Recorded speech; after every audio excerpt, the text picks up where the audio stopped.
All right, welcome. I'm in my Jeff Stein McCaffrey. I'm welcome to Little St. James Island, live in my condo that I just built here. And we have a friend that's going to be joining us here for festivities here at Little St. James. And when he comes in here, we'll let him get situated. All right. Welcome. You're live. Don't say crazy things. I know you're tempted to. Can you hear me? Yep, I can hear you. Can you hear me? Yes, sir. Hello. All right. So welcome, Father Deacon. Glad to have you back. It's been a while since we've chatted on internets, but you're here. You made it. And you wanted to talk tonight about some of the research that you've been doing and some of the classwork you've been doing where you've been talking about science and knowledge. And I think it's going to relate particularly to Scientism, which is probably the biggest reigning religion of our day. And we want to talk a little bit about the famous philosopher Eric Voegelin. And I brought one of my Voegelin books with me here. So I'm going to let you kick it off. What's your idea for tonight, and where do you want to take us? So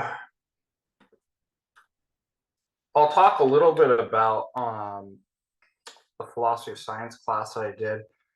This was a great introduction book. It wasn't too difficult. It wasn't like the Kurt and Cover. This one's a much more difficult. So I really recommend this. And just kind of thematically and like where he takes you through is really amazing. How you think this and how you kind of work through these issues that kind of going from naivete and the normie view. I always called it in class too, the normie view of science to kind of more sophisticated, just appreciating the difficulties. Specifically, what we'll talk about tonight is the question, can we obtain knowledge, any sort of knowledge in science, and how would that look, and what are the problems that we face? So we start with the kind of normie conception, and this will tie into the Voegelin and Scientism, because we live in kind of modern technocratic scientific age, correct? Absolutely. There's this kind of dominance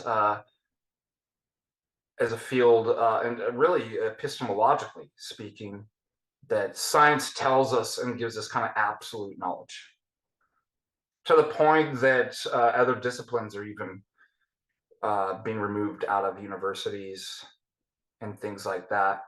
And when you get to moral, bioethical things with the COOF and stuff like this, you see that it just makes these proclamations, these kind of wide sweeping and very bold claims that, well, we all know this is the absolute truth, this is science. And that's the normie view. And that really is scientism, as we'll talk, as Voegelin defines it, that scientism is either, and Augusta de Noche talks about this too, scientism is either that science is either the highest or the superior form of knowledge, and everything else must be subservient to it, or it's the only way. It's the only knowledge in which everything must be fit under that kind of mechanization and scientization of the entire world. And this really is the view of the kind of New World Order and the technocrats, which, interesting enough, I had a whole dream about last night. So it's really good to go through the philosophy of science with some of these epistemological questions. because we'll realize it's a great way to deflate these tyrants of scientism. Any questions about that, or like you want to add anything? So why do you think that most people think, for the first assumption seems to be that, well, there's just one kind of knowing. All knowledge is one kind of knowledge, and it's all boiled down to this simple reductionist type of knowledge, right? Do you think that that's kind of how people think about it, and why do they think of it that way? Well, the history of, what allows this to be possible, as you and I know, isn't science itself, but certain philosophical movements throughout history that kind of, and Voegelin does talk about this, throwing off the old, right? It's the coup d'etat. You throw out the old, and is Francis Bacon. This is Francis Bacon's vision, right? Yeah, we were just talking about him last night, by the way, because in my history of philosophy lecture, we were talking quite a bit about the Royal Society and its influence from Bacon's New Organon and the New Atlantis. So, yeah. And so this really is a brave new world and philosophically speaking, this lays the groundwork for this to happen. Even Heidegger has things to say about this with technology and stuff. But the fact of the matter is that these kind of philosophical ideologies in history become so embedded and society becomes so saturated, it rewires the way that we think. And you and I've seen this in debates too, that people don't even have the categories to address certain kind of questions. And we'll talk about this, that Voegelin's saying this is part of the neo-Gnostic system, is that it rejects the created order of being of the creator, just like the Gnostic sees the creator as bad and the world is bad, and attempts to construct, elevate himself as God and build a system in which you don't even have the categories to question the system. And don't you see that kind of going on right now? Like, how hard is it to bring people out of scientism and talk to them about these? Yeah. When we did, because they're ideologues, it's because it's so embedded and it's rewired the way that they think.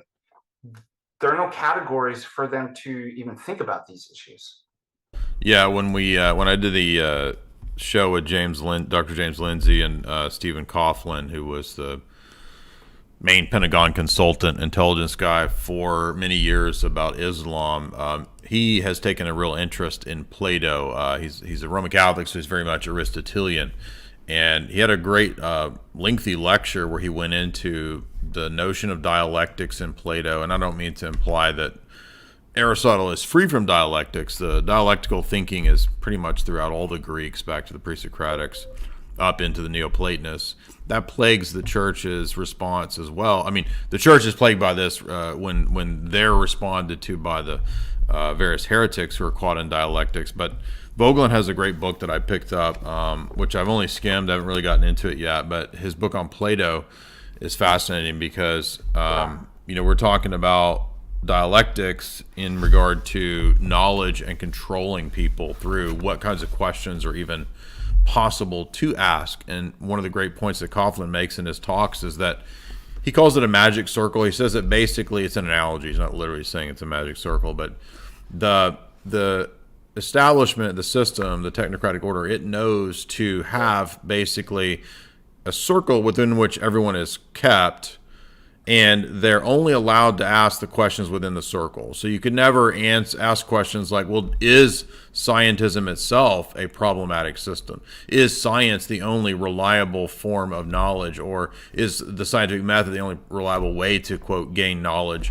All those kinds of questions are not questions you can even ask within the new system that has been constructed within the magic circle. And Coughlin is pointing out that actually goes back to Plato and the way that Plato came up with certain theories and plans for how to steer society. And I don't know if you caught the talk that I did not the recent Tim Gordon talk, but the interview that we did maybe a month or two ago, because I started talking about what I was looking at in Plato's Laws, where he comes up with, towards the end of his life, his more mature view is Magnesia. And Magnesia is run by what he calls the Council of Night. And they're basically a secret, I mean, you could say it's kind of a secret society like the society in the Republic that runs things on the basis of the noble lie. But this is modified to where they're actually like an intelligence group. They're an elite oligarchic group that gets reconnaissance and intelligence to run Magnesia. And they meet at night under secrecy. And so it's the idea of being guided and run by this, technocratic elite is also present, not just in the Republic, but in Plato's Magnesia and the Laws. Yeah, the Nocturnal Council. Yes. Yeah, exactly. Isn't that interesting? It's crazy because I'm thinking, okay, well, this was like Kissinger and Brzezinski like calling the shots. Who, they're the technocrats.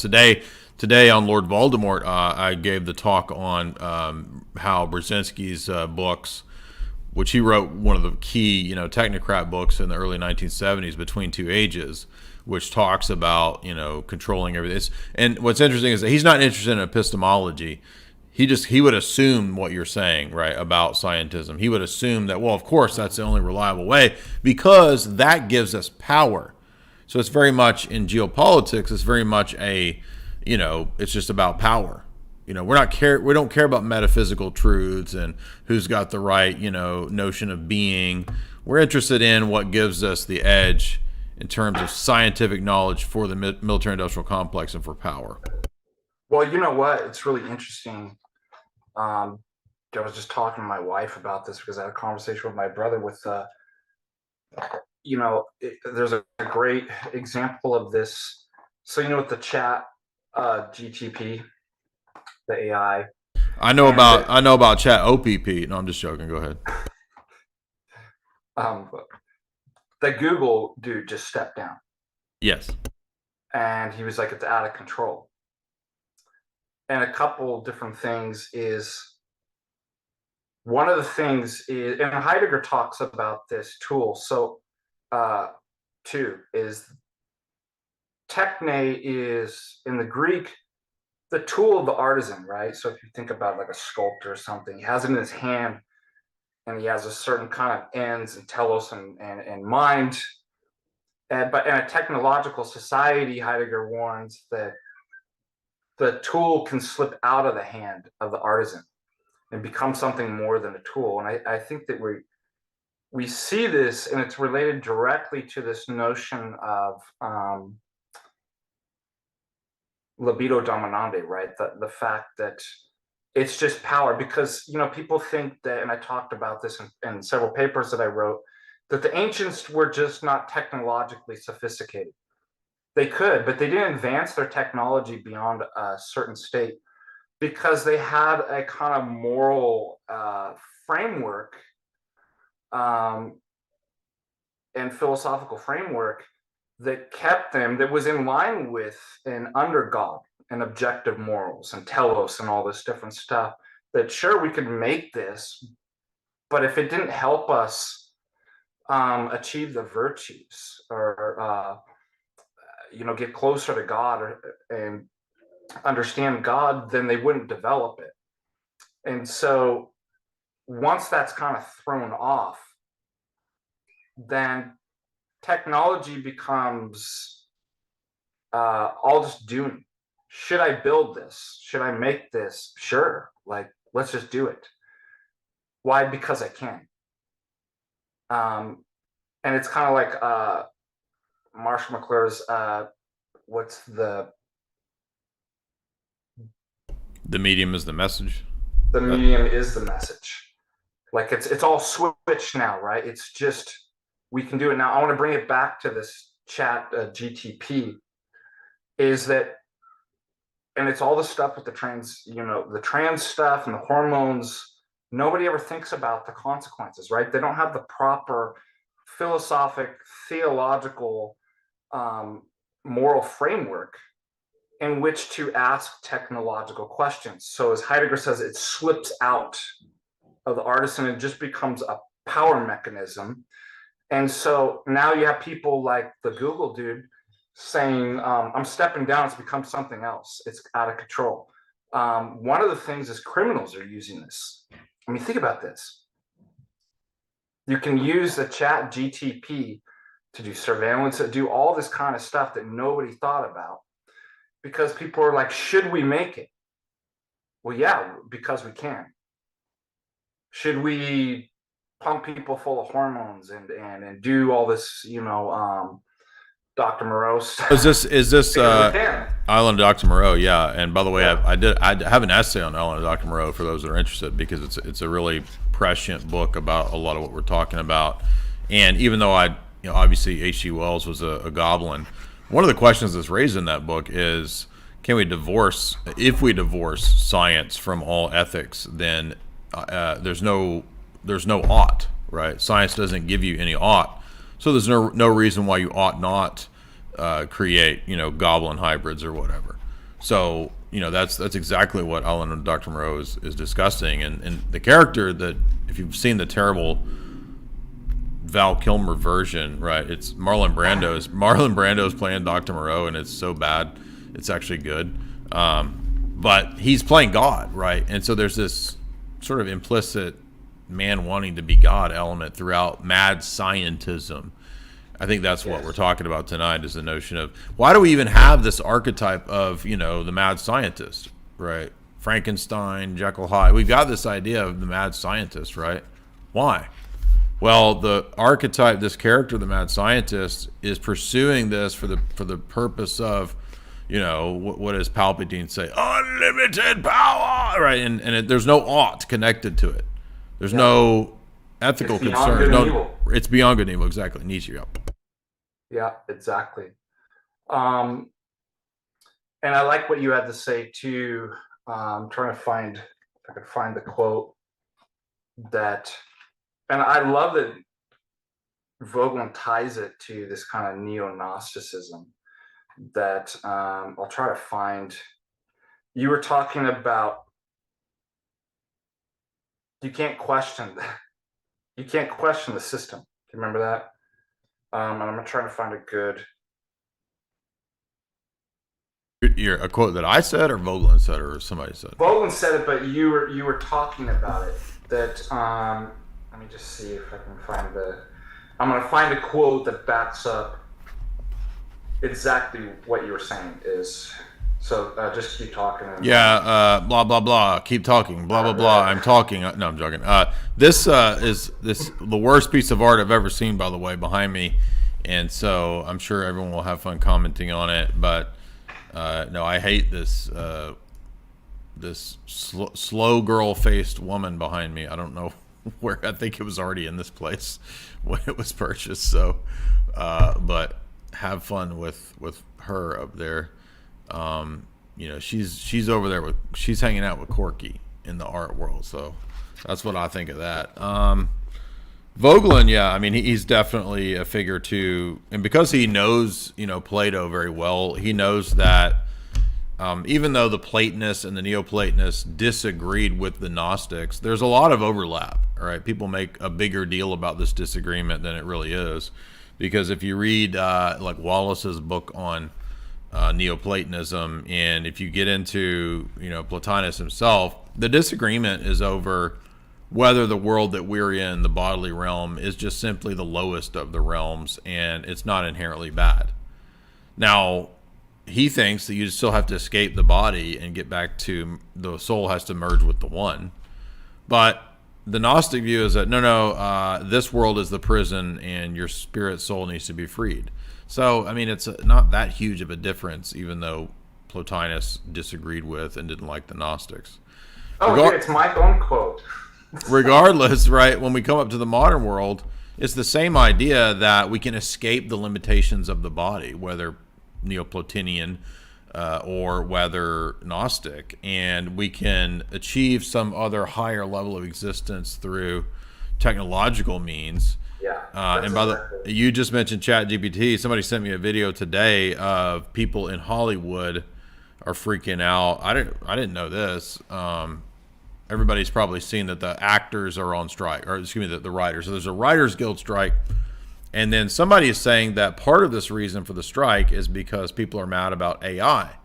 And so now the screenwriters and the studios might just use AI to write the screenplays. And then that's the second point that I was. Well, hold on. So the other thing was this. Now the actresses are saying, "Hey, now they're talking about using just computer generated people for the movies, and so we won't have jobs either." And I have a friend who's an artist. He's worried about losing his job.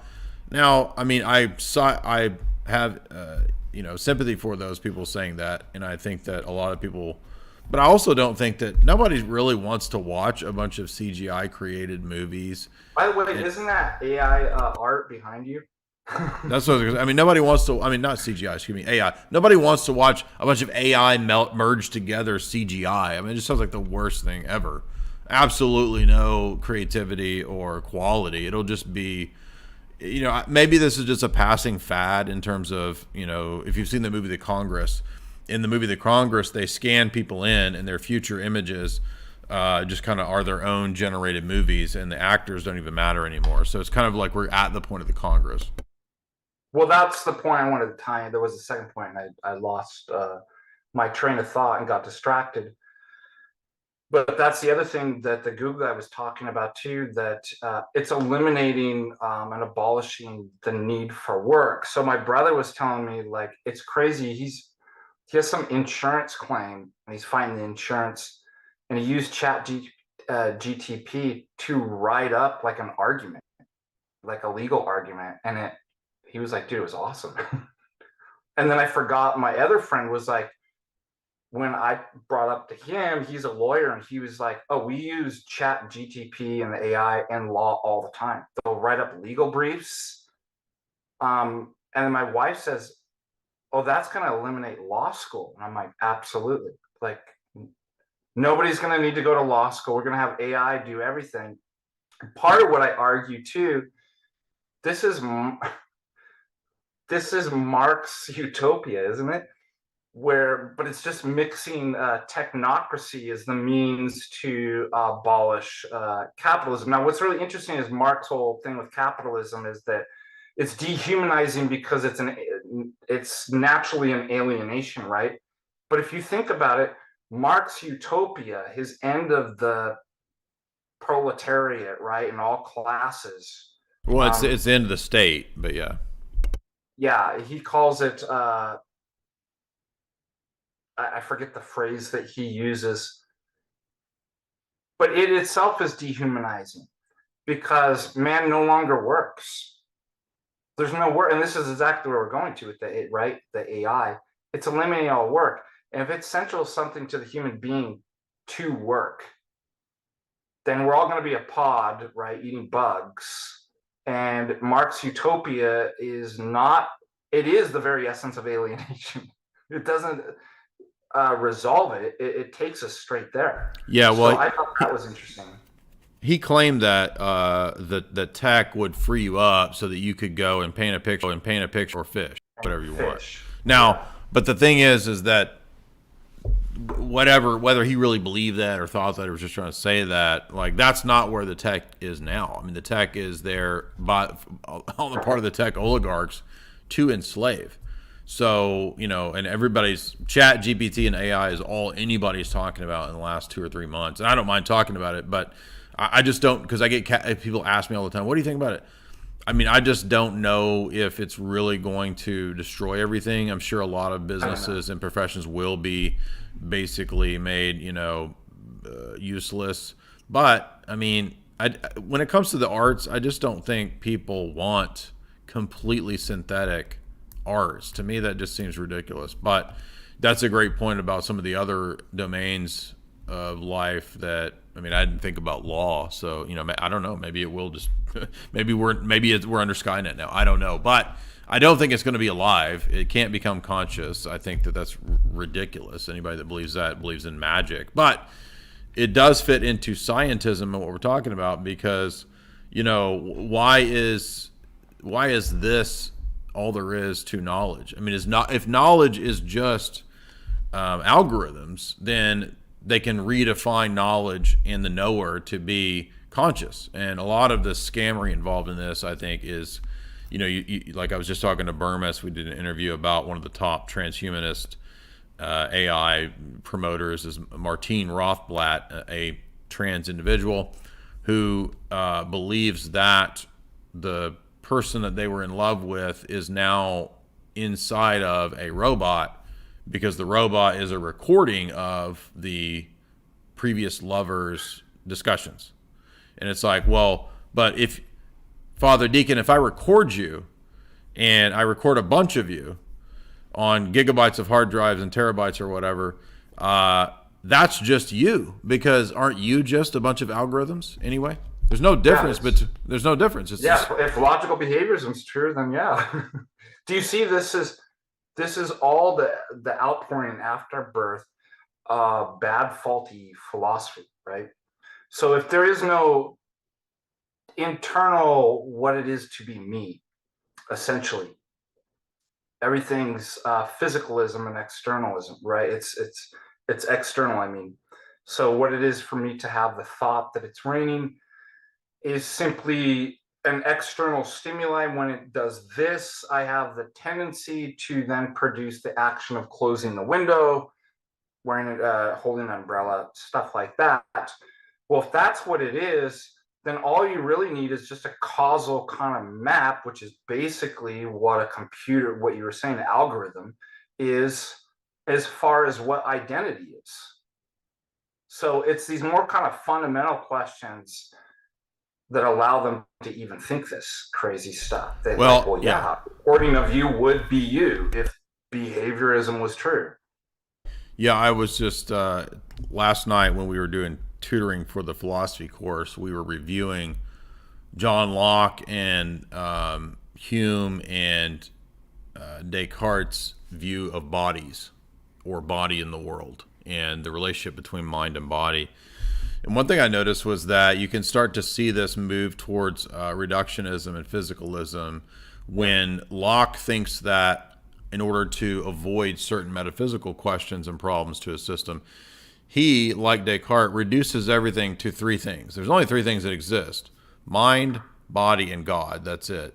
Yep. And to get around the problems that Aristotelian philosophy tries to delve into with discussing essences and substance, etc., Locke says, well, all that there is just bodies and minds. And so the relationship between cause and effect in the world, one object materially hits the corpuscles in another object, and then so it's causal. He says that that's the exact same relationship between anything in the external world and me. The external world causes my mind to have the little pictures in them, and so that's it. That's all there is. Now the problem is that he's already reduced the external world to a determinist materialist system, and he did that because Descartes had this same struggle. Absolutely. Now here's the problem, though. Why then, and later philosophers who will bring this point up, why then are we positing a non-physical thing called the mind in this system? In other words, each of these figures wants to scale back the metaphysics, right? To be less and less speculative in their metaphysical claims. And they think that they're making it simpler and answering questions, avoiding the metaphysical dogmatism of the Middle Ages, by saying, well, then there's just bodies and minds. But then the question becomes, well, if everything in the world is causal and determined in a material sense, a corpuscularian sense, then wouldn't the mind also be the exact same way? There's no reason to posit this other metaphysically existing thing called mind. And that's why the philosophers all the way up till today still struggle with denying consciousness, right? We get basically Sam Harris, Daniel Dennett, these people who are like, no, there is no conscious. Check out this book that I just found in my book. I forgot I had this, and I looked it up yesterday. Materialism and the mind-body problem. And some great sections on physicalism and everything that we're talking about here. Anyways, just to give, what do we call those, footnotes? Book notes? What do you call it when you hold your book up so that people can then go purchase? It's called living footnotes. It's called being an incarnate footnote. Let me just read you a little bit kind of what I was talking about. It was my own quotes, my own thoughts, which are always, I find the best quotes and thoughts. But, you had talked about, where am I here?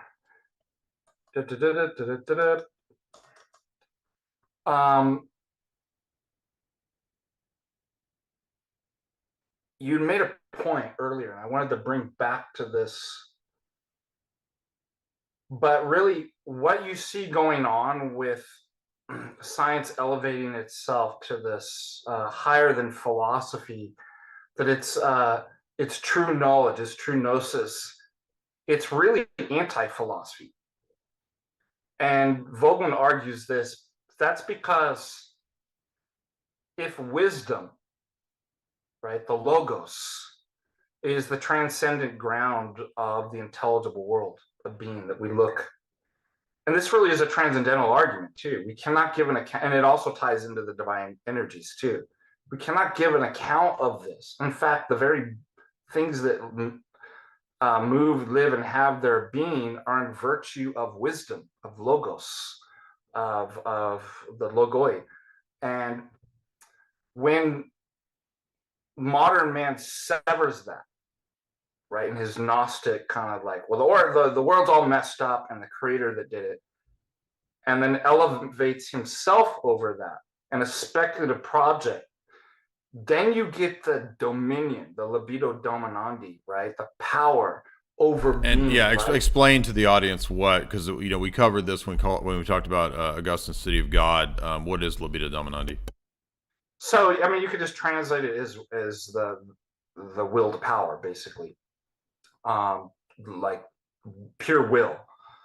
And so, since, as I said, the ancient world had this overarching metaphysical constraint of theology and philosophy and essences and stuff like that. And if you even think in terms of political life, laws, what do we have laws today? Basically, are this kind of like modern enlightenment, classical liberalism. It's to keep people from doing stuff to you so that you're free to do whatever you want, which is just absurd. It's an absurd idea. Laws in antiquity were there so that the citizen could acquire virtue, right? Right. So this is negative liberty versus virtue ethics. Yes, exactly. And so even law, the polis, right? Everything, science, technology is under that kind of theological and metaphysical umbrella. Yeah, well, this is why, and again, I hate to go back to Locke, but we spent 3 hours on this last night. This is why Locke, in the treatises on government, which, if I recall, he argues for like a constitutional monarchy, but he's the first to say that the purpose of government is to provide the citizens the ability to obtain life, liberty, and pursuit of happiness, property, interject whatever you want. I think, this is where this is where the Declaration of Independence gets this from John Locke. And so no longer is it the state has a duty to help with the instilling of virtue. In the Enlightenment, the classical liberals, you get this idea that the state only exists to allow me maximum liberty. That's all it exists for. And so it's a negative view of liberty in the state. You even see this even with Kant, right? And all these philosophers, right? They put like reason and autonomy is like the highest. Yeah, Kant writes reason within the limits of religion within the limits of reason. That's Kant's book. Yeah. And Kant also was one of the first to write a book on global governance. He wrote a famous treatise saying that if we get global governance and global free trade, we'll have peace. We'll have world peace because everybody will want to make money and trade. By the way, relating back to science, that I want to say that in many senses, well, certainly scientism is anti-knowledge. But I was teaching my philosophy, my logic students. I what fallacies were, and I came up with something really good. Fallacies really are sorcery and illusion. Why? Because it's not just getting something wrong. I used to focus on fallacies are like non sequiturs, and I'm like, no, there's something more to fallacies. Fallacies are wizardry, sorcery, and illusion, because it makes bad arguments appear good. See that? Bad argument. Listen to my words. Bad arguments appear good, appear good, appear good. And there's something about that about scientism too, is that there's a certain kind of sorcery and illusion, a kind of swindle that's fallacious inherently, that it presents itself as the new philosophy. It presents itself as knowledge, but it's not. It's anti-knowledge. And Hegel talks. Hegel is a perfect example of this that Voegelin brings up. And one of the things is, if I'm doing a magic trick to you, Jay, or like anybody in the audience, right? I have to hide what's really going on, right? I have to conceal the trick. And the trick here is, how do I present what's not knowledge as knowledge? That I destroyed the old system that actually grounded, right, in God, the Logos, and had a transcendental grounds to account for knowledge. If I destroy that, how do I conceal that so that I can then erect myself as the God and make the speculative system appear as knowledge? And so this is really interesting, because it plays into what we'll see, like how Adorno and these different people, especially in post-modernity and the critical theory, play on words. This all goes back to Hegel. And so what Hegel does is he translates philosophia and gnosis, right, in the Greek, into German, so that he can shift from one to the other by playing on the word knowledge. So there's a word play, right? And you'll notice this going on in contemporary society, right? You start word playing, and that's a common tactic in various Gnostic systems, because it conceals, Voegelin says, the very question of the project's first principles. Voegelin states regarding Hegel, if I can therefore build the system, the truth of the premise thereby established, that I can build a system on false premises is not even considered. How crazy is that quote? If I can build it, that is the truth, right? You see this in Marx too, by the way, with the question of God. Like, it doesn't even, that gets back to your thing that you can't, science now in scientism cannot be the object of questioning, right? Because then it'll reveal, if that question is built into this, is allowed in the system, then it'll expose the con, it'll expose the illusion, right? Yeah, so it's a faith-based system that has a dogma as its starting point, basically. Yeah. So he says, where philosophy, the word plays intended to illumine thought, right? We go through these words, right? Playing with words. The Gnostic wordplay is used to conceal the non-thought. There is no thought, there's no reality there. And this concealment, this Gnostic wordplay is relevant to what we're talking about in science. And I want to tie that into why it's connected to technocracy and tyranny. And there's, notice part of this is the kind of non-falsification, right, that you see. If you raise a question, you get built into the system a way that it can never be falsified. Yeah, I mean, in my view, you know, we've said this many times, the papacy operates this way, to where, you know, somebody was taking issue with one of the arguments that I've given many times about the papacy, and they misunderstood what I was saying. I was characterizing the argument in a unfalsifiable way, and they thought that I was setting up a straw man. But just to make it really clear, what I was saying was that in the Roman Catholic system, the papacy is the only entity that can bind everybody to any view. Yes. Right? It's the only thing that can bind anyone to a view. And so if that's the case, then the only conceivable entity that could universally bind everyone to error is the papacy. But the papacy is said to be impossible to do. I mean, it can't. That's not possible because of what Vatican I says about the indefectibility and the infallibility, right? It could never be the case that the Pope could, in fact, try to dogmatically teach error, try to, in his magisterium, teach error, whatever, etc. So in other words, when you see the Roman Catholics in the different ways that they reply to this, you'll notice that there's always an out. It's always unfalsifiable, because it's like, well, he can't teach error because he's the Pope. Okay, well, what about X, Y, Z examples?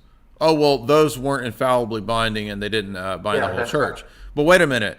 What if it didn't bind the whole church? So basically, only the Pope could bind the whole church, right? Yes, correct. So the only way to be a heretic is to bind the whole church? That doesn't make... Well, wait a minute. Luther couldn't bind the whole church, but yet Luther was declared a heretic, right? So they end up with this silly position that's impossible, which is that the only person who could bind everyone to the church, to the heresy, is the Pope. And so the only person who could conceivably be a heretic is the Pope. But the Pope can never be a heretic. Do you not see how that's a silly, unfalsifiable position? That's a great analogy, because it ties into Saint Simon and Comte's Scientism that they proposed, almost 300 years ago, that they based basically like on this kind of papacy, right? Where that's out, and now science will take on the only true knowledge. And guess what? Like a priesthood and like all these different layers. Yeah. It's really we just talked about this. We talked about this last night, because it's like, imagine the Vatican and the cardinals kind of being an old version of knowledge control, or an old version of what we're talking about. What replaces it? Science. The scientific priest class. That's the new the new vestment is the lab coat. And these aren't our words. These are we're not just making these up for rhetorical. But in even before Saint Simon, in Bacon's New Atlantis, the society is run by the Invisible College. Who's the Invisible College? Is it a bunch of wizards that are Satanists? Well, maybe, but no, actually, they're scientists. The Invisible College in Bacon's New Atlantis that runs Ben Salem, which is his utopia that he's created. Guess where they all meet? They meet at Solomon's house, which is referencing, something like Freemasonry or the Temple. And they're not magicians in the sense of actually having magical powers. They're scientists. Yeah. He has a secret society of scientists that run the world in the New Atlantis. And then what's crazy, I can't remember if it was Saint Simon or Comte, but he has the Council of Newton, which is kind of like the nocturnal. Well, council. Newton was the head of it, but Newton was for many years the head of the Royal Society. Exactly. And the Royal Society originally called its members the Invisible College from the Bacon book. See that? So it takes on that religious quality, and it becomes like the papacy. The only true knowledge is science. Now, it's self-authenticating too, right? Yes, it's self-authenticating. The question its first principles, epistemological. Can you? I'm gonna have to plug the computer in. So go ahead and keep talking. Cannot be asked. Because right, you're concealing you're doing the sorcery, and you got to conceal the crime what's really going on. Now, Augusto Del Noce argues that technological society of scientism leads to technocratic totalitarianism. He states, as a great quote, "Now, an advocate of scientism and a society based on his way of thinking cannot help but being totalitarian, inasmuch as his conception of science cannot be," listen to this, "the object of any proof." See there? He does not intend to elevate other forms of thought to a higher level. He simply denies them. So what do you see with all the pop scientists, right? When you have philosophy of science and philosophy, they just deny it. They don't even engage in it. Yeah, they ignore it. Yeah. Yeah, the Neil deGrasse Tysons and these sorts of people. Yeah, this is why Tyson says that it's time to get rid of philosophy departments. They're worthless. Yeah, they're going to expose our con. We've got to get rid of them, right?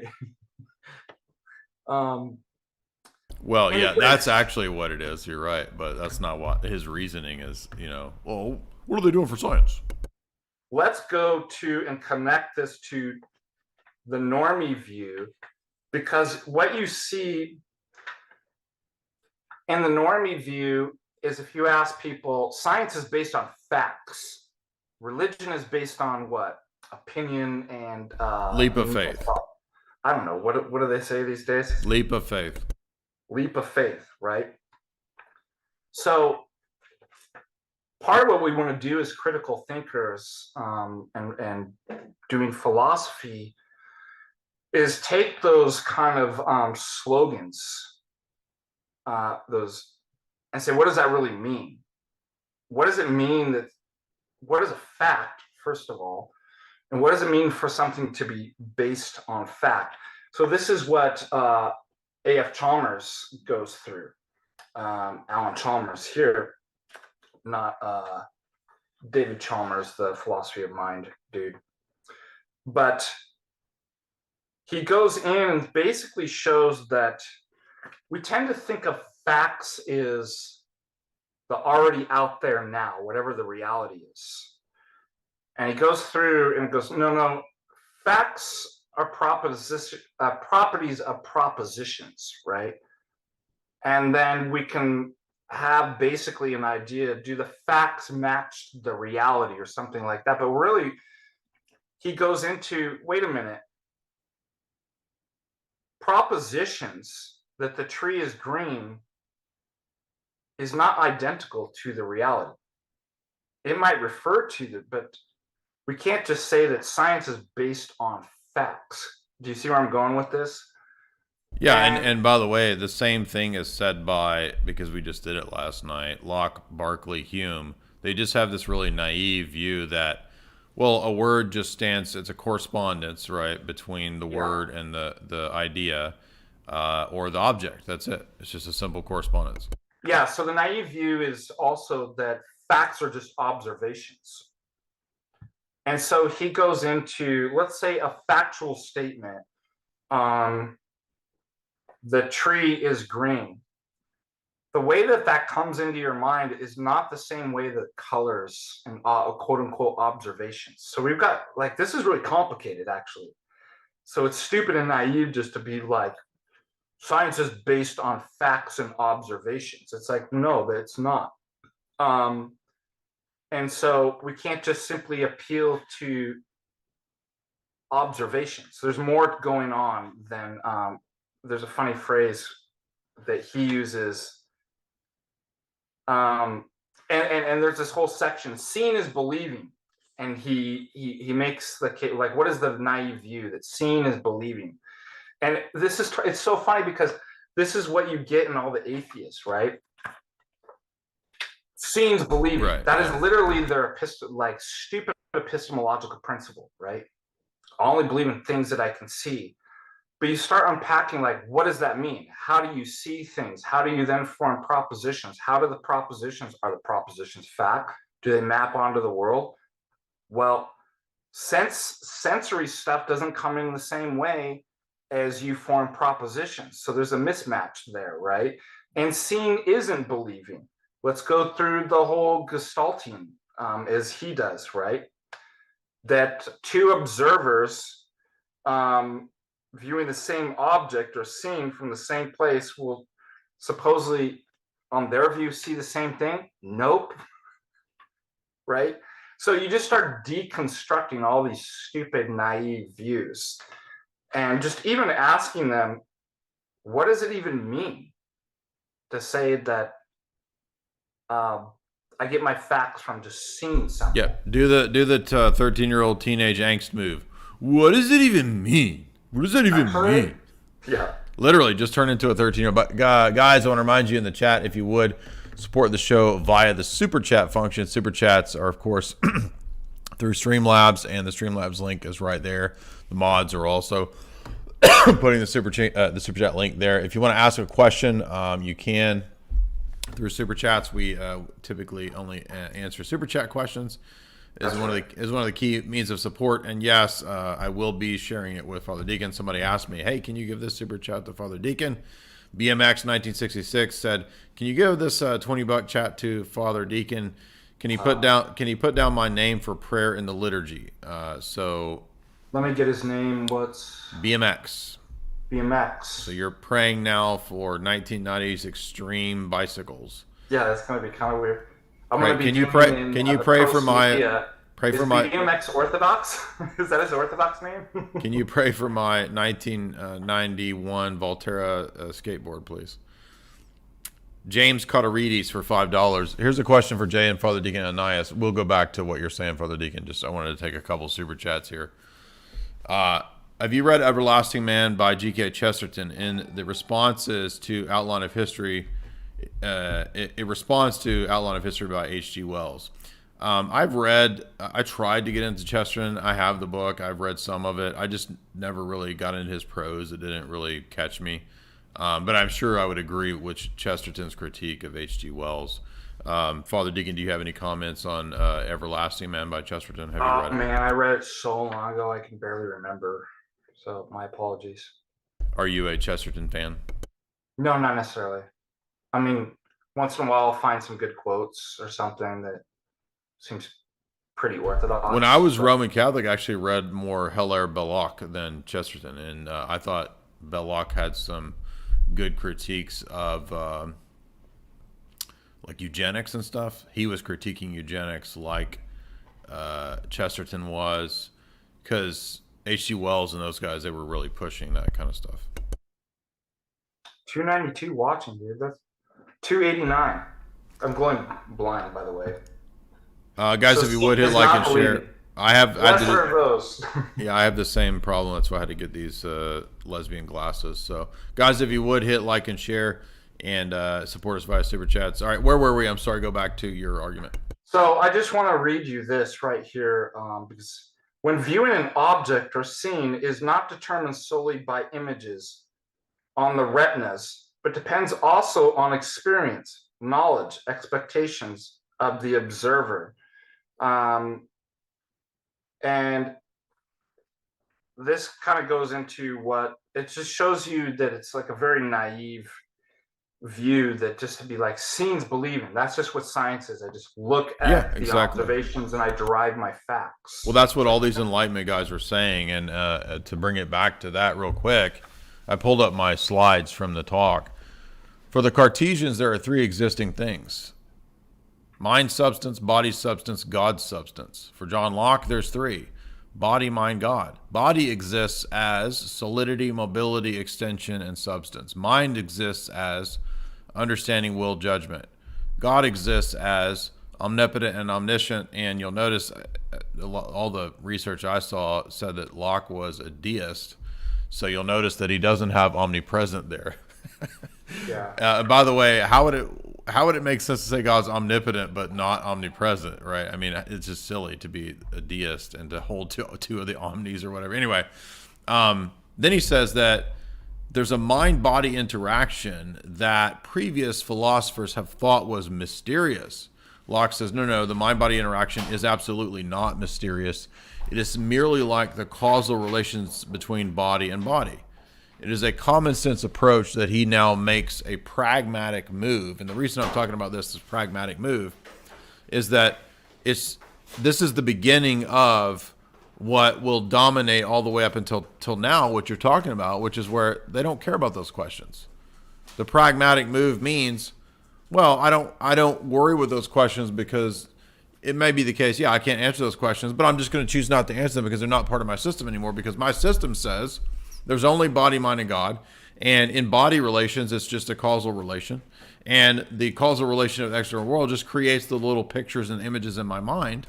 And so it's just practical. And when he's, believe it or not, you know this, but when he's asked, they're like, Locke's answer is, how do you know the difference between the real thing and the ideas? And he says, well, don't you think that it's being in a fire is different than the idea of being in a fire? That's his answer, right? So, and that's true, but it doesn't actually answer the challenges to this.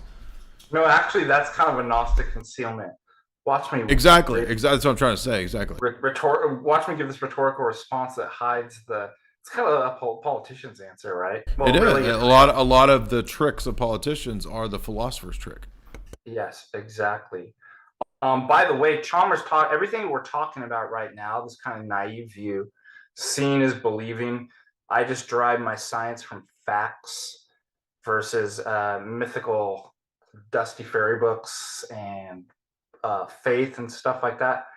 Chalmers identifies that is it's empiricism and positivism, which is the historical and logical consequence of all the philosophers that you're talking about, of the original empiricists. It gets worse, right?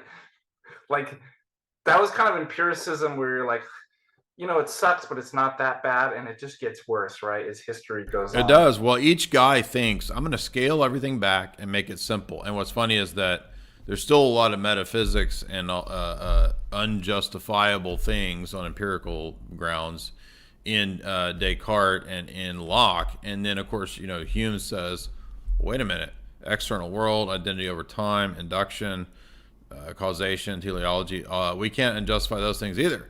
Those are also metaphysical baggage. Those are spaghetti monsters that we got to get rid of. And then after that, we get the next phase who follow Hume. You get Thomas Reid, common sense, Thomas Paine in America, common sense. And pragmatism comes from this, which is just, we're done with all of it. All we care about is what works. Yeah. And so, we talked about that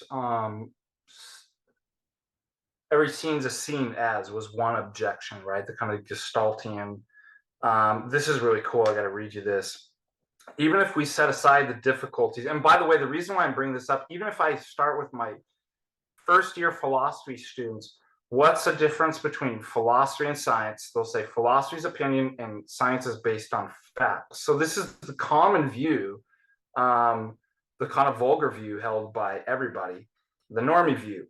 So even if we set aside the difficulties that's seen isn't just seen, but is seen as, right, this kind of cognitive penetration and stuff like that, let's assume that it's the data is the perceptions are given in a straightforward way. In the act of seeing, it's clearly not the case that statements, the facts, describing observable events, let's call those observational statements, because those are supposed to be the factual statements. Factual statements are observational statements in science.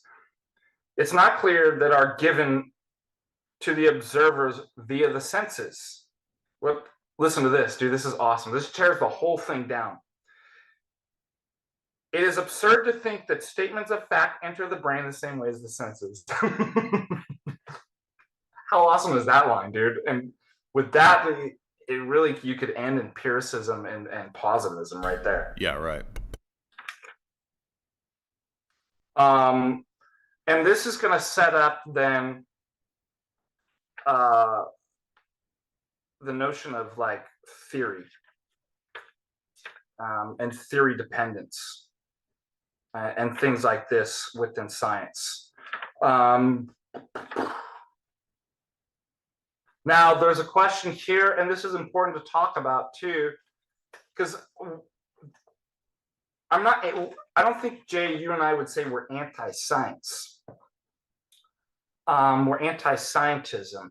And we're philosophers of science. We're philosophers. We want people to be critical about, and we don't want people to say untrue things about the nature of science.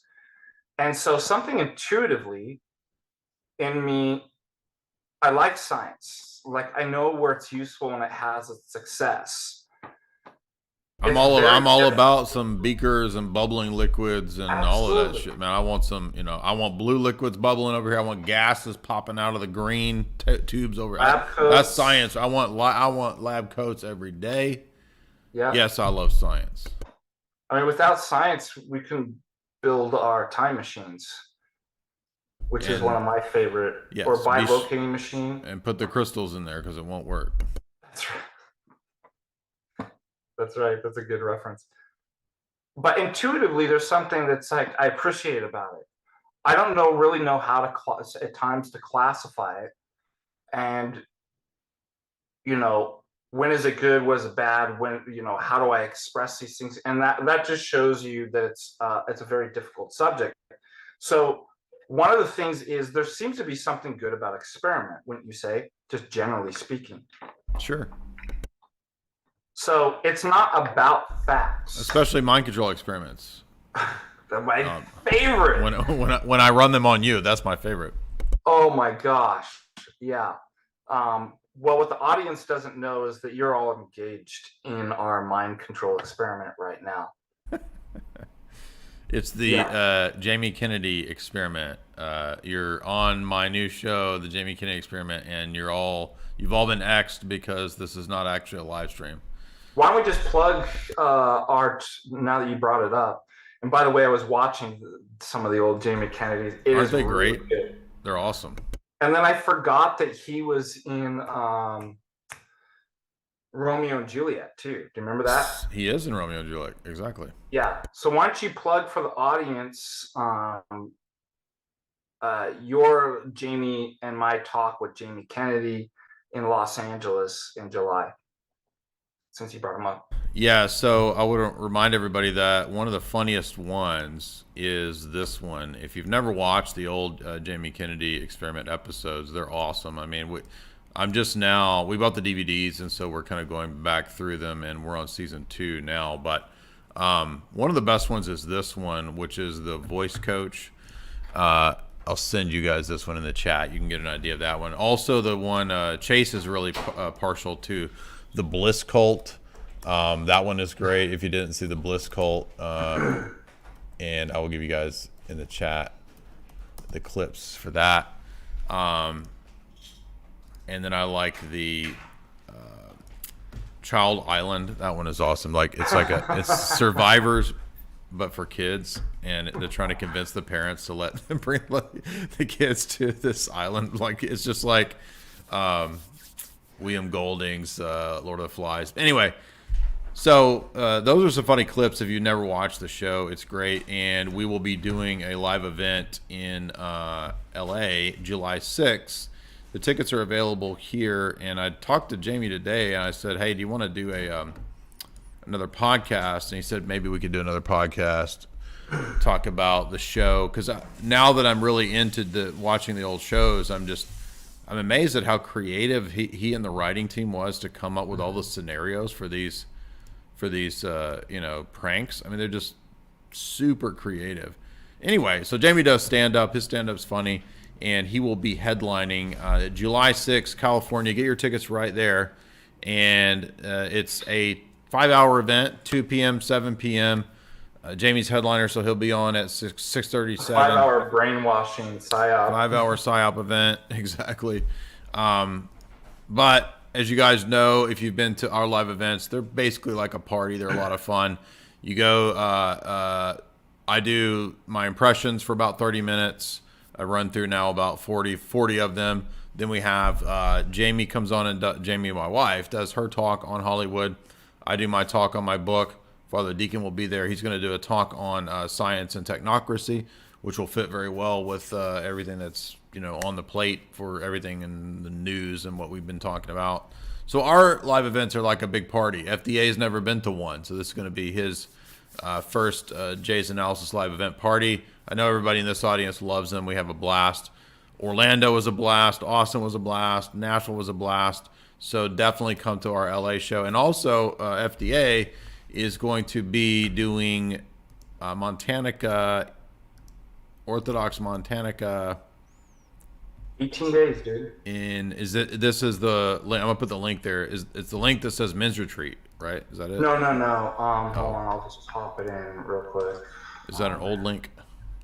Well, the men's are come to if you're a man. Oh, this is a different thing. Um, if you identify as a man, This come to audience the. identifies as awesome. That's all we identify as. We don't all we identify as is awesome in this side. Chad nerds. That's what we identify as. By the way, I ran into there was like some homeless guy outside. He was wearing like I could tell he You was ran conservative. into him, dude. That's assault. How would you? How Yeah, could you dare do such a thing? I was picking up kitty litter, saw him outside, and he was wearing a cross, and he was all, dude. He saw my cassock. He's like, oh man. He's like, you look like Bruce Lee. He's like, no, no, no, no, Chuck Norris. I was like, well, both are pretty. Did either of them have a giant beard? I'm pretty sure they didn't. So like, No, I what? had no idea what this guy was talking about. Later, he tells me he had a brain injury from a car accident, and he shows me a scar, and I'm like, Oh, okay, there you okay. go. So when I come out, I thought, you know what? I'll just tell him one of my Chuck Norris's jokes, and I said, Chuck Norris says that he felt that at one time he was a man trapped in a woman's body, and then he punched his way out and was born. Dang, FDA is bringing in the 2004 era Chuck Norris jokes. That's a blast from the past. Were you watching the Star Wars Kid also before? Did you I go on to just knew. Did I'm you like, find that on look, eBomb's World in the forums? the thing is, I knew that this guy was he was almost like boomer level. I'm like, dude, he's gonna love this joke. And he was like, oh, he's like, oh, like he started losing, like in the parking lot. He's like, oh, it's the best thing I've ever heard. Well, so yeah, tell everybody about the conference that's in the chat right there. I'll put the link because your link isn't a full link. There's the Oh, that's full link, weird. which you can link over there to MontaNIKA. Tell us Oh, I about it. see. What's who's speaking and what's the overall thrust of this? You had Bishop Maximus speaking, right? Yeah, so it's his conference, it's his diocese, and really Patrick Faith's just the advertiser and organizer of this. And so if you don't know, Bishop Maxim was one of the world's leading Maximus scholars and patristic scholars. I was in Greece with his grace, where I actually got to present a Maximus paper on behalf of a professor. His paper on Maximus was great. He's very smart and erudite, but he's down to earth too. And so he's going to be the keynote speaker, and the theme is seek first the kingdom of God, and really kind of focusing on the incarnational practical aspects of Orthodox living and the challenges of our modern life, stuff with um, internet orthodoxy, right? And all the crazy stuff that they say. We have Father Turbo Qualls, our own patristic faith, Father Turbo, returning David Patrick Harries, also from patristic faith, and Father Peter Here's brother John Here's from the First Things Foundation, who works in very practical, things of, basically developing communities worldwide, and knows how that all works. And our newest addition, Mother Nectaria. Now, Mother Nectaria, you might recognize. She is Mother Nectaria McLeese. She's the editor of Road to Emmaus. I think they used to have that on AFR journal. She's also the managing editor of St. Nicholas Press, and she is the abbess and resides with the Sisters of St. Xenia's Ski in Indianapolis, Indiana. And her talk's going to be on seeking the kingdom landscape of Christian pilgrimage. And she's going to have her own booth there, St. Nicholas Press. Now, what's really cool about this conference, too, is that each year I just learn how to make it better and better. And so we have more events. We have 2 banquet dinners. Yeah. 6 other meals for a total of 8 meals. From our meats from our Montana ranch, cooked by a professional, one of our professional cooks, and barbecue. So it's going to be absolutely amazing. Vendors, trips to the monastery, outings, and so it's going to be better than ever. And I just want to encourage people, if they haven't bought their tickets, we don't know if we're actually going to do it next year. This could be the last year. It could be the last year of the world, given the state of things, right? Isn't the election 2024? You mean because the rapture coming? The rapture?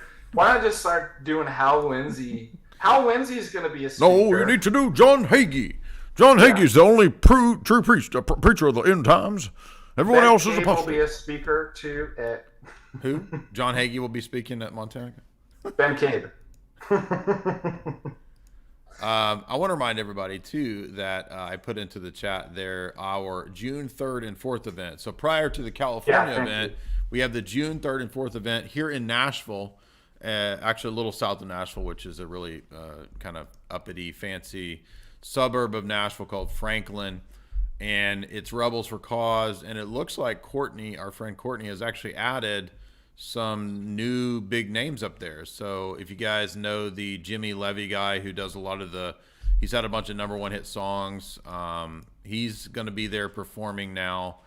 Also, Harrison Smith will be there. So she's added Harrison Ford. Let me finish. And then Mr. Schroyer, you probably know who I'm talking about there. She's also added a bunch of people that I'm not familiar with, so I'm not trying to be rude. I just don't know a lot of these other people. Mel K will be there. Christine will be there. Scott Armstrong there. Matt Baker. Ben Marble. There's tons and tons of people. A lot of these people that are new, I'm not familiar with. So John Klychek, who's now Orthodox, you guys, if you don't know, he wrote the book School World Order. You've probably seen him doing the interviews with Rachel. He's going to be speaking there. So be sure and get your tickets here. It's a 2-day event. Chase Haggard, you may have heard of him. Yeah. He's going to be playing there. He does gypsy jazz. Do you guys know that he's like a professional traveling bardsman who rides trains and goes to towns and convinces everybody of Pied Piper thing? No, I'm joking. I'm being silly.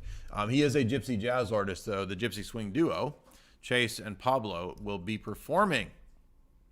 So, and then tons and tons of other people that I'm not familiar with, but you can all see them in the link there. Get your tickets. It's going to be a big party. Anyway, Father Deacon, back to you. That's it. Everybody support Jay, and it's really cool to see you doing more of these events across the United States. Hopefully you can expand your dominion across the world and start doing world events. The Dominion theology from Rush, Uni, and Bonson, correct. We're going to establish a theocratic theonomy, theocracy in every city. I'm just a joke. By the way, I forgot also, guys, if you want to come on the Orthodox Italy pilgrimage, remember this is very unique, once in a lifetime, November 5th to November 18th. We're going to go to Rome, Amalfi, Salerno, Naples, Bari, Loreto, Rimini, Ravenna, Florence, Milan, Turin, Genoa, Pisa, San Marino, and it's all Orthodox Italy. What? Orthodox? Yes, there is a lot of theology and relics that exist in Italy that are pre-schism. And that's what this whole pilgrimage is going to be. And Father Vladimir, of course, as you guys know, we've done many interviews. He has a longtime connection to the School of Art in Florence. So he knows Italy very well. That's his old stomping grounds. And if you want to come, here is the information. There's a form. You can fill it out there and get in contact with Father Vladimir through the Nika Travelers form. It's going to be a blast. Jamie and I are going, of course. And so go ahead and fill out the form and contact. If you're thinking about going, go ahead and get your information in now, because the way travel works now, the sooner the better. And yeah, so absolutely. There's no stabbies or any of that's required anymore. So for now. So go ahead and sign up now for the Orthodox Italy pilgrimage. It is a religious pilgrimage. Also, a lot of people have said, hey, I'm interested in Orthodoxy, but I'm not Orthodox. Can I come? Yes. Yes. So Father Vladimir said it's absolutely open to inquirers, catechumens, and Orthodox. Excellent. Hater Fulano says, come to Brazil. Is there a Brazil Oi, Orthodox? como vai? Tudo bem? Is there a Brazil orthodoxy? I don't know. That would be awesome. Now, dude. did you want to Let's go go to Bahia in Brazil and do That would be fun. Now, do you have more that you want to talk about in terms of the philosophy of science? Yeah, we can wrap this up pretty soon. So, look, it's not just about facts; it's about relevant facts, but how we establish that and whether it's knowledge. We're switching gears here now. We're going analytic. The problem is the problem of induction, right? When we're talking about seeing is believing, we've destroyed that. We still want to derive, concerning nature and our senses and observations, but then we're faced with this further problem of induction. Now, the problem of induction is possibly two or threefold. One is it's not knowledge because it's not logical. There's nothing about truth from going from particular observations, supposing that I can actually do that and get that information and derive observational statements that the swan one is white, or metal X heats at time T sub 1, or something like that. Then a second one, metal 2 at time T sub 2 heats and expands, whatever. I can never actually get to the generalization that all metals. There is no logical connection between that. If there's no logical connection, it's not knowledge. The second thing is that it presupposes that, and we've talked about this, that the future will be like the past, will resemble the past. And this ends up being viciously circular, because if you say, well, how do you know that? You're going to use induction, because it's worked in time 1, 2, 3, and 4. It's all resemble the past. And that's really the third problem, is induction is circular because why? Induction works because it's worked in the past, i.e. induction. Right. So what philosophers, and we can thank David Hume for this, but all philosophers have conceded it doesn't even get us to probabilistic knowledge. There's no knowledge at all. And if this is what science is based on, we can't connect that to knowledge. Now, the next thing is that somebody comes in named Karl Popper. And Karl Popper's like, well, we don't need to rely on induction. We can use deduction, because science isn't trying to prove something, it's trying to disprove something. So here's where falsification comes in. And he was concerned primarily with the demarcation. Like, there were certain groups of people that claimed to be scientific. Marx, Freud. You even see this in Christian Science, right? Even astrology, it claims to be a science. But most people would say that that's what? It's not science, it's a pseudoscience. Well, what is it that demarks science being science and the other one's not? And he thought it was, well, all of them have built within them a non-falsifiability. And so what should classify science is not to try to prove something to disprove it. So you construct it so that things are highly falsifiable. And you make bold and novel predictions that put yourself, it's like a gamble, right? It's like, well, that's really risky business, but that's supposed to be good science. And now, risky business is that Tom Coombs science, how you start a house of ill repute running out of your middle class house. That's right. Okay, I'm going to summarize this real quick. And this is like the history of philosophy.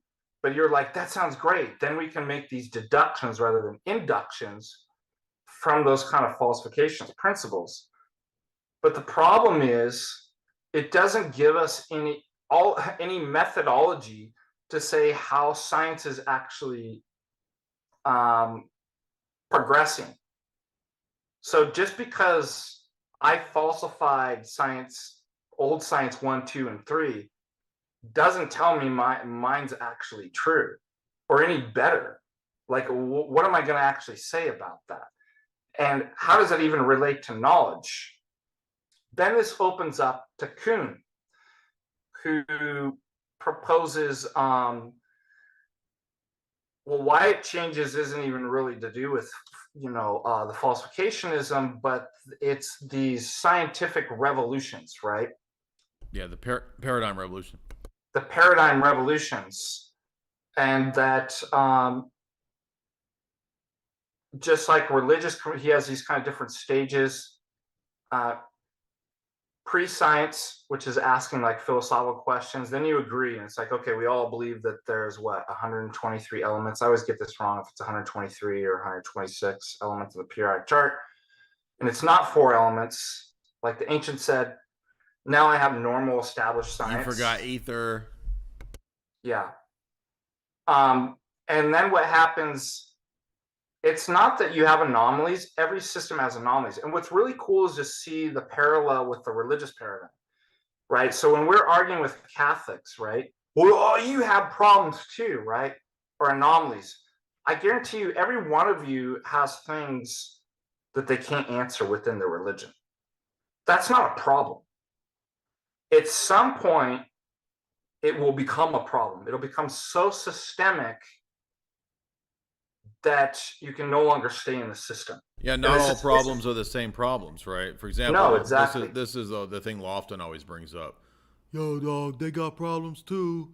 Yeah, we never made the argument that we don't have problems and you do. The question is, what kind of problems? Are they system level problems? They're system level problems, and they become insurmountable. And this happens within paradigms in science just as it does in religions, where people will leave it and convert. He calls this a crisis. Then there's a revolution.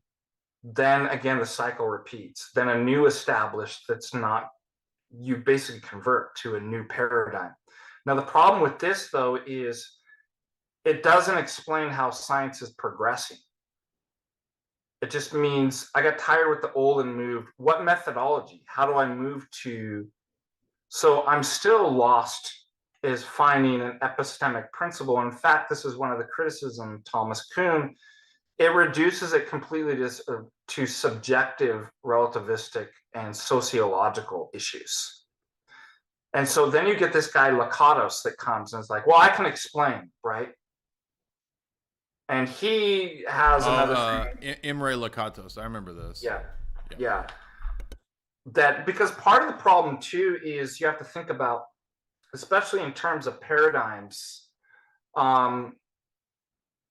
when you set up an experiment, and there was this experiment like with the cathode ray with Hertz, and what we don't know is when an experiment fails, what is it due to? Is it due to, well, I just didn't have particular details that I should have added in? Perhaps with like the Hertz and the cathode ray, my technology of creating a vacuum wasn't sufficient enough and advanced enough. Is it my technology? Am I missing pieces of information, right? Because what you're trying to do in an experiment is a controlled situation where you're removing possible influences, so you can narrow it down to this is the cause and this is the explanation. But you look what happens in the history of science. We conclude one thing, and then what happens? Oh, well, that's not right anymore. Well, what went wrong? He was missing some other details that he didn't know, or his technology wasn't advanced enough, or perhaps it's the whole paradigm and theory behind it. Well, it's not light's not particles anymore. It's waves. No, it's not waves anymore, right? So this is a huge problem in science, is how do we ever get to, even if we could solve those previous problems, how do we ever get to any semblance of knowledge if we have no heuristic or methodology to point out, here's when we got it, and when we went wrong, it was because of this. We have no idea. Do you see the issue? So it's hilarious that people like, oh, well, we now know fallacy, right? That they were wrong, but it's like, okay, tell me what went wrong. Was it with the theory? Was it the experiment? And all of this is showing too that just theory contamination is one thing, but it's not just theory contamination too. It could be, look, we accept a certain position until what? And we call it knowledge. We elevate it to the level of knowledge. Like you'd mentioned the ether, phlogiston figure, ether. Until what? Until somebody refutes it. And now it's not knowledge. So we're never at a point where it's like, well, I don't know if I'm missing something in my experiment. I don't know if my paradigm is wrong. I don't know if there's certain background information that I'm missing. So do you see, like, we have no way to even get to the point to even call anything in science knowledge. Any questions about that so far? Not for me. I'll read a couple super chats. The chat is having a good time with this painting behind me. Wondering, yeah. So this is This is not my house. This is not my chair. We're on Little St. James Island, and this is my impressionist painting I did of Rosie O'Donnell. So if you're wondering what that is, that's what that is. And somebody said they look like a mad scientist that I'm critiquing. Exactly. I always, sort of the Stanislavski method, I get into the person, the character. Yeah. Method acting. Ugly painting for $50. Are there valid uses of the scientific method to back up scripture? Sure. Yeah, I mean, we don't deny the place of evidences. Evidences play a key role in apologetics. It's just that evidences don't stand alone in a vacuum outside of a paradigm. But you absolutely have to do evidences. They're absolutely necessary. So sure, science and archaeology back up scripture all the time. In fact, my church in Nashville, we have a famous, well, he's famous to us because he's like the local archaeologist. We have a PhD archaeology guy that does Orthodox Christian archaeology at my church. So you bet. The scientific evidence that supports that the earth was created rapidly, or that the Earth's geology is best explained by the flood and not uniformitarianism. Yeah, I think those are great examples. And yeah, I'm a creationist, so sure. BMX, thank you for that ugly painting. BMX, $20. Great stuff. Glad to hear it. Say hi to Father Deacon. He heard you, and he will also be praying for your bicycle. Jub, $3. Did the postmodernists, did they basically... Did they strip God's substance from Descartes or Locke's three substances of mind, body, God down to... Descartes is just an archetype of your father, so basically, yes.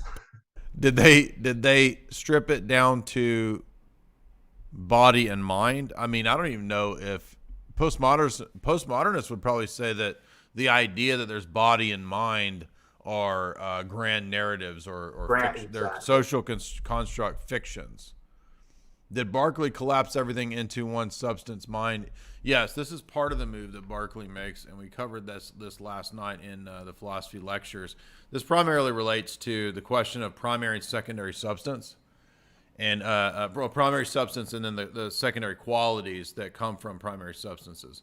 So Berkeley makes a great critique and says, well, now wait a minute, if all knowledge comes from sense data, then you don't have a basis to say that there is this substance I know not what, right? Locke says that there's an underlying substance, an I know not what, that holds together the secondary qualities. And Berkeley says that's an invalid move, John Locke. And if you want to be consistent, you need to just get rid of that because it's all the same sense data. There's no reason to say that one is behind it, right? So I mean, Berkeley is kind of crazy in the sense that his empirical idealism is not really a position that anybody really holds to, but he's right in this, pointing out this inconsistency between the primary substance and the secondary qualities. Any comment on that? No, great summary. BMX, we already read that one. Meta Ninjas, $10. Here, I want to support you via Super Chat. Thank you so much, Meta Ninjas. We have a lot of the usual supporters tonight, so appreciate all you guys. Much appreciated for being such long-time super chatters. Really, really appreciate that. Did I say appreciate enough? BMX 1966, $1. Con for the living. I don't know what that means, but LOL con for the living. Okay. Lolicon? We don't do that now. Dave, $10. Hi, Jay. Great to see you guys. Hi guys. Oh, hi, guys. I'm falling into Tommy Wiseau mode here. I have a question about the laws of physics and changing water into wine, or miracles like the suspending of the sun's motion. How can the laws of physics be grounded in God if they can be changed when he sees fit to perform a miracle? Well, in our view, the laws of physics are just the laws that the logical structures that God put into the created order. So he's the operator of the created order anyway. So he's not bound by the logic that he puts into the system, because the system is his system. So it's not like... Can I read you something? Yeah, and go by ahead. the way, you can plug. I actually did a whole lecture on laws of nature, and philosophy of science. Yeah, they're God's programs, right? So Yeah, that's basically. You know what's crazy? There's a whole Hobbes quote. I got to read you this, dude, because he actually says law. To talk about physical laws is that's kind of like derivative. yeah, they're not physical laws like some machine that got, like, God's a deistic deity that he puts in motion and he can't touch the machine. It's God is the operant in the system. His energies are immanent. Divine providence is an immanent divine energy. It's not a machine that God set in motion that he can't touch. Well, I'm gonna try to find this quote because this is by A.J. Ayer. Does a whole thing. What is a law of nature? But Hobbes has something really interesting to say. So he's basically saying that even like political laws and like physical laws, that's not the technical sense of the word. Law properly is the word of him who has that by right have command over others. And he continues, if you consider the same theorems as delivered in the word of God, that by right commandeth all things, then they are called laws. That's pretty base, dude. I like Van Til. Yeah, Van Til has a great quote too. He says that a miracle is just God doing something differently than the way that he usually does it. So think about what that says. Something's a law if it's belongs to the right of him who commands, and that the one who has absolute sovereignty to command and right over all things. Everything he says is law. Right? So it's a nonsensical question to ask, like, how can he change the law? It's like God's word is law. What he does, his effect, right? That's all law. Bert, $10. Thank you, Father Deacon and Jay. This is an excellent discussion. Thank you, Bert. Much appreciated.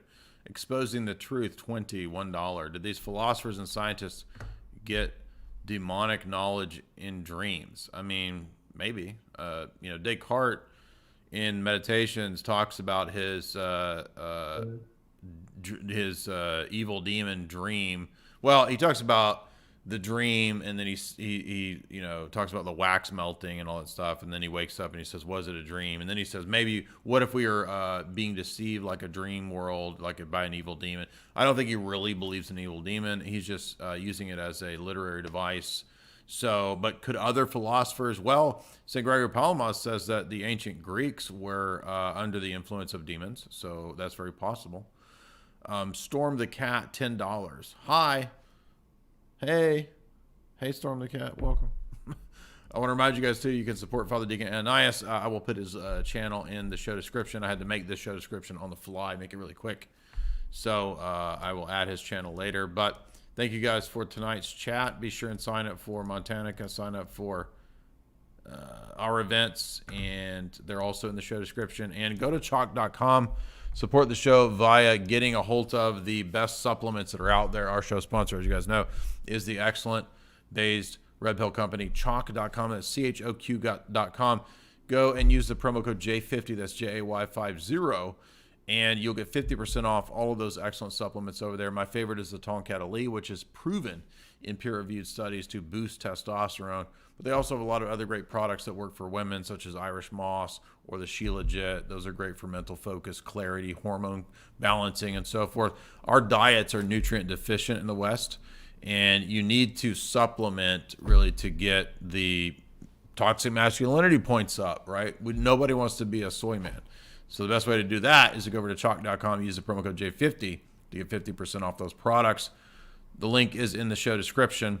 And you can also use the promo code J53LIFE, that's JAY53LIFE, to get 53% off any recurring subscriptions. And that will make sure that you won't marry some person like the impressionist version of Rosie O'Donnell that I painted on the wall here. Anything you want to leave us with, Father Deacon Ananias? No, we should do some more of, there's just so much more that could be said about the philosophy of science. We didn't even get into Bayes' probability theory, and different things, realism, anti-realism debates, stuff like that. And I think we should continue this. Again, I hope all of you can make it to MontaNIKA. And if you can't, if you're in the Southern California area, come see the event with Jay, Jamie, myself, and Jamie Kennedy. That's going to be really awesome. I'm really looking forward to that. This channel's been demonetized since 2018. So people are asking, why don't you just turn on super chats?